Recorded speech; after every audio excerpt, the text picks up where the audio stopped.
Hey guys, what's up? Luke Wyatt Gilbert with Vicariously Podcast. Thank you so much for joining us. We are in beautiful Maryland right now. However, this podcast and Final Five segment took place in Southern California. We sit down with a company called BREKKI. The co-founders are Greg Pizer and Russell Radeball, who started this company a little over a year and a half ago, but they're already in a number of Whole Foods, a number of other stores in Southern California, and they're now expanding to online distribution and sales through their website, which is brekki.com, B-R-E-K-K-I. So again, today's Final Five is with Greg Pizer and Russell Radeball of BREKKI. If you want to listen to their full podcast, go to Player FM, Stitcher, or obviously iTunes. And on the Vicariously Podcast website, we have all of the episodes via Soundcloud. So check them out, brekki.com. Enjoy. Smush. All right, so it is now time for the final five questions we ask everyone who comes on to the Vicariously Podcast. And this should be a good one because you guys are mid-30s, you're new in the entrepreneurial world. Russ, no kids yet. On the way. One on the way. Greg's got two. Two little munchkins. All right, here we go. First question. How would you define success, or what does success mean to you? That's a tough one. This is an interview? Easy Google. No, I mean, success for us, for me, would be seeing consumers happy with our product and ultimately landing on more shelves. I mean, I think that for me that's a measured success, and it's also measured in the sense that, you know, it's day by day. So success is that we're here tomorrow making product. Yeah, I mean, not so far off. I mean, long-term success, we believe that this is a great product and nutritious and better than a lot of the other shit out there. And I want to see it everywhere, right? I want to see it in Walmart. I want to see it in a 7-Eleven, not just a Whole Foods. So being able to get it in more people's hands will obviously benefit us, but I think, you know, benefit everyone, you know, that has it and consumes it. What is one piece of advice you would give to any young entrepreneur just starting out? I mean, I would say I would just talk to anyone and everyone that you can. Never turn down a phone call. If you think you're interested in an industry or a business, I mean, learn about it. And it's so easy today with LinkedIn and finding someone who works at it, or just pick up the phone and start calling companies that, you know, would be helpful. And there's a ton of people out there willing to lend a hand and frankly offer free advice, free support. Yeah, I'll definitely piggyback on that. I would say just find a good mentor. That is my ultimate advice. But specifically within the food space, I don't know why, but people want to give advice. They want to talk. They're open, amenable to talking, and they're approachable. Probably because they're selling a food product, and that, you know, you're a potential consumer. But find a good mentor, and yeah, you know, latch onto that and try to at least provide something to them, so that you're always giving and taking. I'd also say find a business partner. I don't think we ever. We talk a little bit about it, but it's extremely emotional going through this and the ups and downs. One minute, you know, you're crushing sales, and next minute it's not selling or whatever it might be. And we have people that we talk to who are doing it alone, and the amount that I sit in bed at night and I'm texting my wife, like, who are you texting? Like, Greg, right? I mean, we talk a lot. So my wives have the same exact situation. Yeah, and you just have to. I know it's hard. You know, people earlier on when they think about like find a business partner, I'm like, what? Like, how do I just find someone? Right? Yeah. And it's not an easy task, but you know, think about that as you meet people that are interested in the same things. Like, absolutely. It's immensely, just from a share of work, right? It's obviously helpful, but emotionally, I think it's where it comes in. The ping-ponging ideas is everything. Yeah. I've found that even just with the simple stuff of being a podcast or developing a website, is like I'll have these great ideas during a long run, and I come home and they just build and build and build, and then the first time I spit it, the person's like, that's so stupid. Or they're like, there's like 30 options for that already. You're like, If you could go back and change one thing in your personal or professional career, what would it be? take advantage of high school, college, time off, internships. Like, I mean, I frankly wasted time going to get an internship at this just to have that on my resume, and it's easy to sit back 20 years later. It feels old, but I'd say it wasn't worth it. But push to have experiences, whether it's working something you've never done, traveling. I mean, I did my MBA abroad because I never went abroad in college, right? And I was 30 years old and I worked in a restaurant in Paris part-time on the weekends because that's what I wanted to do. And I never did it growing up and wished I had. So use that time. You're not going to set yourself back immensely by spending a summer somewhere working in a surf shop or a coffee shop. Yeah, I think back on my college career, and I always think to myself, like, why didn't I try harder? Why didn't I put in more time?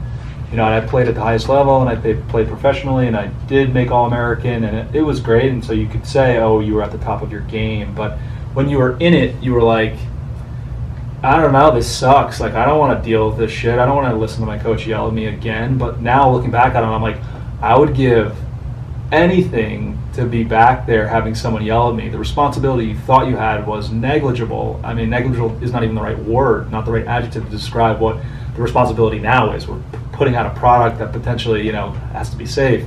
So what I would say is just, work harder. I don't know, like, be more passionate about the stuff that you're doing. Whatever you're doing, be passionate about it, because otherwise it's not worth it, frankly. Go do something else. Yeah, if you're not, cut it. Like, if you hate it, cut it. But also understand that, like, hard work is not to be construed with like misery or unhappiness with what you're doing.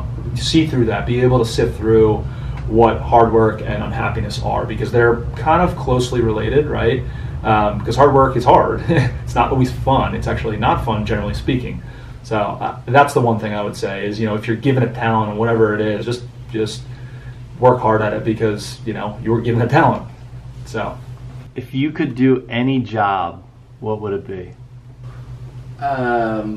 Yeah, I think I would be, I love food.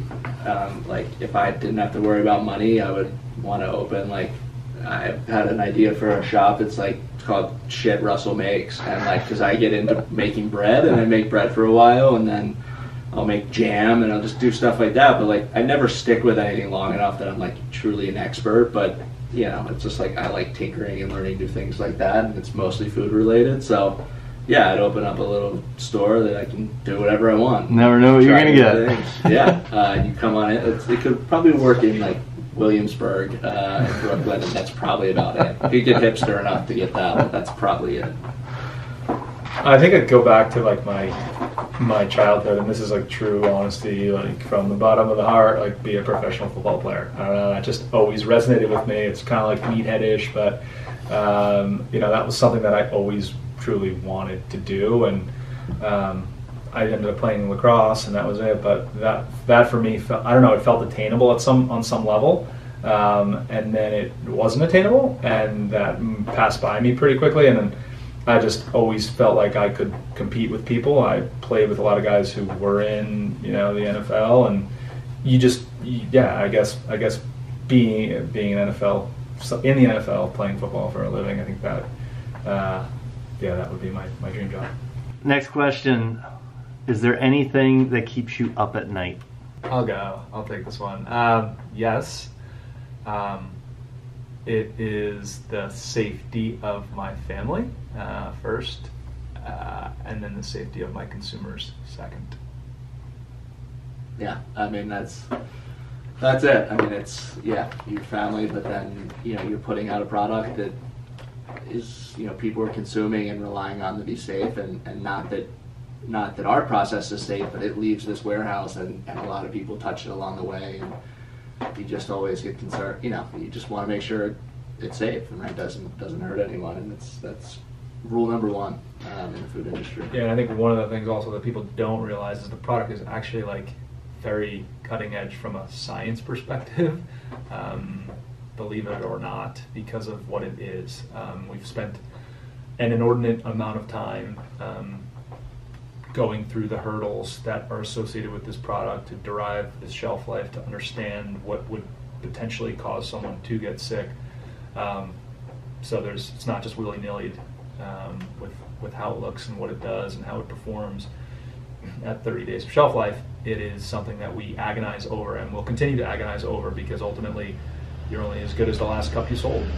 And if we make somebody sick because of our product, because of something that we did, that would ruin us, our reputation. I mean, you've seen bigger brands being brought down by equal issues. All right, last question, then I'll get out of your hair and let you guys be on your way and get back to production. Why did you accept my offer to sit down and be on the Vicariously podcast today? I felt like I really had no choice. They were just starting to hassle me. I knew him. You know, I don't know if he's going to get dirt on me, but just didn't want to cross the guy. No, in all seriousness, I mean, I listen to podcasts. I'm one of the 400 people out there that I guess actually know what a podcast is. My mom and Luke's mom not being one of those. But I listen to them. I mean, these podcasts kind of kept us fueled as we listen to demos, and I love listening to hearing other people's stories and know how inspirational they are. When I saw what Luke was doing and talking with smaller brands, right, it feels even more attainable than hearing how the Google guys got started, right? Hundreds of billions of dollars later, it's not that inspirational. So hearing a few of them, I mean, if we can inspire or help someone take that leap, or frankly ever be of service, reach out to us. I mean, if you have questions, happy to help. So we'd love to spread that message. Yeah, we are in the approachable category, I would say, because we're still very young. I mean, I think for me, the podcast thing was it was a bit of a statement piece, I guess. It felt good to have someone want us to be on their podcast, regardless of if there's 0 people listening. Which is more than 0. It's greater than 0. Okay, I'll shake my numbers. We're winning. I think on some level, like it's a badge of honor, so to speak, and also it allows us to tell our story. I think that that's pretty neat to tell the story, to be able to actually bring it to people and have them listen to us and maybe be inspired. To Russell's point, take something to be to have an inspiration, and maybe we were that inspiration for you. So that's it. Great call, fellas. I really enjoy your time, and I'm super stoked to see where this heads. Vicariously podcast, we are out.